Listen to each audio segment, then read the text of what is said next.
Hello friend, ये रूटेरिया का 65 set है। चलिए शुरू करते हैं। पाटलिपुत्र नगर की स्थापना करने वाला उदयन किस वंश का शासक था? हर्यक वंश। हर्यक वंश के अगर संस्थापक की बात करें तो याद रखिएगा, हर्यक वंश के संस्थापक बिंबिसार थे। नंद वंश के संस्थापक की बात करें तो नंद वंश के संस्थापक महापद्मानंद थे और मौर्य वंश के संस्थापक चंद्रगुप्त मौर्य थे। शिशुनाग वंश के संस्थापक शिशुनाग थे। चलिए, उदंतपुरी विश्वविद्यालय का निर्माण किसने करवाया था? गोपाल ने। किसने करवाया था? गोपाल ने। 1857 की क्रांति में वीर कुंवर सिंह ने आरा में किस अंग्रेज अधिकारी को पराजित किया? कैप्टन डनबर को। वीर कुंवर सिंह जगदीशपुर के जमींदार थे। 11 अगस्त 1942 को पटना सचिवालय में छात्रों पर गोली चलाने का आदेश किसने दिया था? WG आर्चर ने। ठीक है। साइमन कमीशन का पटना आगमन कब हुआ? 22 दिसंबर 1928 को। साइमन कमीशन के अगर गठन की बात करें तो 1927 में इसका गठन हुआ था। ठीक है। और लाला लाजपत राय के द्वारा 3 फरवरी 1928 को इसको विरोध किया गया था। साइमन गो बैक का नारा इसके विरोध में लगाया गया था लाला लाजपत राय के द्वारा। ठीक है। और इसी साइमन के विरोध में लाला लाजपत राय का लाठीचार्ज होता है और उनकी कुछ दिन के बाद उनकी मृत्यु हो जाती है। जनगणना 2011 के अनुसार बिहार के धर्मानुसार जनसंख्या को घटते क्रम में व्यवस्थित कीजिए। तो सबसे ज़्यादा हिंदू, उसके बाद मुस्लिम, उसके बाद ईसाई और फिर बौद्ध। भारतीय संघीय व्यवस्था को किसने सहकारी संघवाद की संज्ञा दी?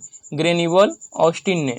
भारत को उपराष्ट्रपति को पद से हटाने का प्रस्ताव प्रस्तुत किया जा सकता है केवल राज्यसभा में। किस संसदीय प्रक्रम समिति का अध्यक्ष निरपवाद रूप से सत्ताधारी दल का ही होता है? प्राक्कलन समिति। प्राक्कलन समिति में 30 सदस्य होते हैं, सभी लोकसभा से होते हैं। लोक लेखा समिति में 22 सदस्य होते हैं, 15 लोकसभा से, 7 राज्यसभा से होते हैं। चलिए, नेक्स्ट क्वेश्चन है, संविधान के किस अनुच्छेद के तहत पंचायतों में अनुसूचित जाति, अनुसूचित जनजाति तथा महिलाओं के लिए स्थानों का आरक्षण का प्रावधान किया गया है? अनुच्छेद 243 के डी। किस राज्य में राष्ट्रपति शासन की उद्घोषणा की स्वीकृति हेतु संसद के समक्ष कितने माह के भीतर रखा जाना आवश्यक है? 2 माह। केंद्र और राज्यों के बीच होने वाले विवादों का निर्णय करने की उच्चतम न्यायालय की शक्ति किसके अंतर्गत आती है? प्रारंभिक अधिकारिता। सर्वप्रथम किस देश के संविधान में प्रस्तावना को सम्मिलित किया गया? तो याद रखिएगा, अमेरिका। ठीक है ना, USA। प्रस्तावना की भाषा ऑस्ट्रेलिया से लिया गया है। संसदीय प्रणाली कहाँ से लिया गया? तो याद रखिएगा, संसदीय प्रणाली ब्रिटेन से लिया गया है। राष्ट्रपति शासन का उल्लेख 356 अनुच्छेद में है। जर्मनी से आपातकालीन व्यवस्था लिया गया है। वाल्मीकि नगर टाइगर रिजर्व के अतिरिक्त बिहार के किस जिले में एक नया टाइगर रिजर्व बनने का प्रस्ताव है? कैमूर में। चलिए, मिलान करना है। एस्बेस्टोस से प्रभावित अंग कौन होता है? तो फेफड़ा। सीसा से उदर, पारा से रक्त धाराएं, कार्बन मोनोऑक्साइड से मस्तिष्क, पारा का अधिकता से मिनी माता रोग होता है। डायलिसिस किससे संबंधित है? डायलिसिस वृक्क से संबंधित है। नेत्रदान में कौन सा भाग दान दिया जाता है? कॉर्निया। कॉर्निया को दान दिया जाता है। और आँख में प्रतिबिंब रेटिना पर बनता है। आँख में जो लेंस होता है वो उत्तल लेंस होता है। ठीक है। चलिए, नेक्स्ट पॉइंट है, प्राथमिक एवं द्वितीय इंद्रधनुष में क्रमशः कौन सा रंग की पट्टी बाहर की ओर दिखाई देती है? तो याद रखिएगा, लाल और बैंगनी दिखाई देती है। बायोगैस में मुख्यतः होती है। तो बायोगैस में CO2 प्लस मीथेन होती है। कौन सा सही नहीं है? देखिए, आर्द्रता के बढ़ने से वायु में ध्वनि का वेग कम हो जाता है, ये गलत है। ध्वनि का वेग बढ़ जाता है आर्द्रता बढ़ने से। आओ देखिए कुछ पॉइंट देख लेते हैं। तापमान के बढ़ने से वायु में ध्वनि का वेग बढ़ता है, बिल्कुल सही है। वायु में ध्वनि का वेग दाब पर निर्भर नहीं करता, ये बिल्कुल सही है।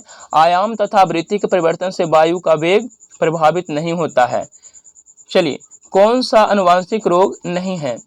तो ल्यूकेमिया अनुवांशिक रोग नहीं है, जबकि थैलेसीमिया, वर्णांधता, हीमोफीलिया ये अनुवांशिक रोग हैं।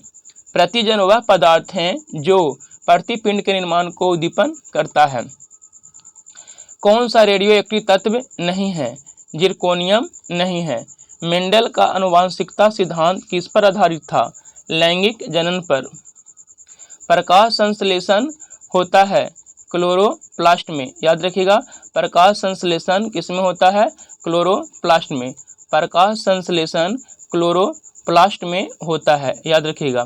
क्लोरोप्लास्ट को हिंदी में हरित लवक भी कहते हैं, हरित लवक। माइटोकॉन्ड्रिया 1886 में इसका खोज अल्टमान ने किया था, ठीक है, याद रखिएगा। माइटोकॉन्ड्रिया को पावर हाउस भी कहा जाता है। अलीनगर की संधि किनके बीच हुई थी? सिराजुद्दौला एवं क्लाइव के बीच में। 23 जून 1757 को प्लासी का युद्ध सिराजुद्दौला एवं क्लाइव के बीच में ही हुआ था। किस वायसराय ने कोलकाता में फोर्ट विलियम कॉलेज की स्थापना की? लॉर्ड ब्लेजली ने। सहायक संधि लॉर्ड ब्लेजली ने ही शुरुआत की थी, ठीक है, याद रखिएगा। अस्थायी बंदोबस्त 1793 में लॉर्ड कॉर्नवालिस द्वारा लाया गया था, ठीक है। चलिए, एम.एन. राय के नेतृत्व में ताशकंद में भारतीय कम्युनिस्ट पार्टी की स्थापना अक्टूबर 1920 में हुई। 1 अगस्त 1920 को असहयोग आंदोलन की शुरुआत की गई थी, जबकि 12 फरवरी 1922 को असहयोग आंदोलन को बंद कर दिया गया, क्योंकि 5 फरवरी 1922 को चौरा-चौरी कांड हो जाता है, जिसके कारण आंदोलन हिंसक होने के कारण महात्मा गांधी 12 फरवरी 1922 को असहयोग आंदोलन को वापस ले लेते हैं। वाही सोशलिज्म या समाजवाद क्यों पुस्तक लेखक कौन है? जयप्रकाश नारायण। चलिए, नेक्स्ट पॉइंट है, बारदोली सत्याग्रह का नेतृत्व किसने किया था? सरदार वल्लभ भाई पटेल ने। बारदोली सत्याग्रह 1928 में हुआ था और इसी सत्याग्रह में वल्लभ भाई पटेल को सरदार की उपाधि दिया गया था। 1936 में लखनऊ में अखिल भारतीय किसान सभा की स्थापना हुई। इसके महासचिव कौन चुने गए थे? एन.जी. रंगा। तत्वबोधिनी सभा की स्थापना किसके द्वारा की गई थी? देवेंद्रनाथ टैगोर के द्वारा। मंगल पांडे किस इन्फेंट्री के सिपाही थे? तो याद रखिएगा, मंगल पांडे 34वीं नेटिव इन्फेंट्री के सिपाही थे। मंगल पांडे को 8 अप्रैल 1857 को फांसी दी गई थी, जबकि याद रखिएगा विद्रोह जो शुरू हुआ था स्वतंत्रता संग्राम का 10 मई 1857 को शुरुआत हुआ था। सर्वप्रथम किसने रैयतवारी व्यवस्था को लागू किया? अलेक्जेंडर रीड ने रैयतवारी व्यवस्था को लागू किया, ठीक है। रैयतवारी व्यवस्था सबसे पहले किसने लागू किया? अलेक्जेंडर रीड ने, ठीक है। चलिए, महात्मा गांधी के चंपारण सत्याग्रह का विरोध किसने किया? एन.जी. रंगा ने। दिल्ली के किस सुल्तान ने सिकंदर-ए-सानी की उपाधि धारण की थी? अलाउद्दीन खिलजी। औरंगजेब ने किस राजपूत राजा को शिवाजी से युद्ध करने के लिए भेजा था? जय सिंह। इतिहास में सेंड्रोकस की पहचान चंद्रगुप्त मौर्य के रूप में किसने की? विलियम जोन्स ने। महरौली लौह स्तंभ का संबंध किस शासक से है? चंद्रगुप्त द्वितीय से। नालंदा विश्वविद्यालय की स्थापना कुमारगुप्त ने किया था। अंग को मगध में किस शासक ने मिलाया? बिंबिसार ने। देखिए, कुछ हवाएं हैं और उसका नाम देखिए। फौन हवा आल्प्स पर्वत पर चलता है। सी मूम अरब रेगिस्तान में चलती है। चिनूक हवा यूएसए में चलती है। जोंडा एंडीज पर्वत पर चलती है। चलिए, नेक्स्ट है, भारत के निम्नलिखित राज्यों का उत्तर से दक्षिण सही क्रम कौन सा है? तो अरुणाचल प्रदेश, नागालैंड, मणिपुर, मिजोरम। भारत पूर्व से पश्चिम इसकी लंबाई 2933 किलोमीटर है। दक्षिण से उत्तर भारत की लंबाई 3214 किलोमीटर है। दंडकारण्य पठार का विस्तार किस राज्य में नहीं है? तो झारखंड में नहीं है। इंदिरा गांधी नहर को किन दो नदियों से जल प्राप्त होता है? तो सतलज और ब्यास से जल प्राप्त होता है। सह्याद्री के नाम से जाना जाता है। पश्चिमी घाट को सह्याद्री भी कहते हैं। लौह इस्पात उद्योग के लिए प्रसिद्ध लॉरेन क्षेत्र किस देश में स्थित है? तो फ्रांस में स्थित है। यूरोप का खेल का मैदान स्विट्जरलैंड को कहा जाता है। आर्थिक मंदी का आमतौर पर संबंध होता है अपस्फीति से। कौन सा कर्व का दर और कर राजस्व के बीच संबंध को दर्शाता है? लॉफर कर्व। वैश्विक प्रतिस्पर्धा रिपोर्ट किसके द्वारा प्रकाशित की जाती है? विश्व आर्थिक मंच के द्वारा। कौन राजकोषीय नीति का उपकरण नहीं है? Open market operation. वार्षिक वित्तीय विवरण का उल्लेख अनुच्छेद 112 में किया गया है। चलिए नेक्स्ट पॉइंट देख लेते हैं। कुछ स्मरणीय तथ्य दिया हुआ है।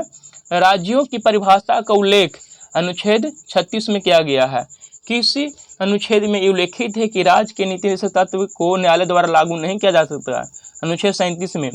राज्य लोक कल्याण का उल्लेख अनुच्छेद 38 में किया गया है। समान कार्य के लिए समान वेतन का उल्लेख अनुच्छेद 39 के काम में है। ग्राम पंचायतों का संगठन का उल्लेख अनुच्छेद 40 में है। कुछ दशाओं में काम शिक्षा पाने का अधिकार का उल्लेख अनुच्छेद 41 में किया गया है। प्रसूति सहायता एवं काम के न्याय संगत और मानव ज्योति दशाओं का उल्लेख अनुच्छेद 42 में है। कुटीर उद्योग को प्रोत्साहन एवं कर्मकारों के निर्वाचन मजदूरी का उल्लेख अनुच्छेद 43 में है। नागरिक के लिए समान सिविल संहिता का उल्लेख अनुच्छेद 44 में है। 0 से 6 वर्ष के बच्चों के लिए निःशुल्क शिक्षा का उल्लेख अनुच्छेद 45 में किया गया है। SC या ST एवं दुर्बल वर्गों की शिक्षा अन्य हितों की वृद्धि का उल्लेख अनुच्छेद 46 में किया गया है। मद्यपान निषेध, पोषाहार स्तर एवं लोक स्वास्थ्य का उल्लेख अनुच्छेद 47 में किया गया है। कृषि एवं पशुपालन संगठन का उल्लेख अनुच्छेद 48 में है। पर्यावरण संरक्षण एवं वन जीवों की रक्षा का उल्लेख अनुच्छेद 48 के काम में है। राष्ट्रीय स्मारकों एवं स्थानों की संरक्षण का उल्लेख अनुच्छेद 49 में है। कार्यपालिका एवं न्यायपालिका का पृथक्करण का उल्लेख अनुच्छेद 50 में है। अंतर्राष्ट्रीय शांति और सुरक्षा का उल्लेख अनुच्छेद 51 में किया गया है। किसने कहा था राज्य की नीति तत्व एक ऐसा चेक है जो बैंक की सुविधा अनुसार अदा की जाएगी? KT शाह ने कहा था। चलिए इस तरह से आज यह सेट कंप्लीट होता है। आप लोग इसी तरह से जुड़े रहिए। धन्यवाद।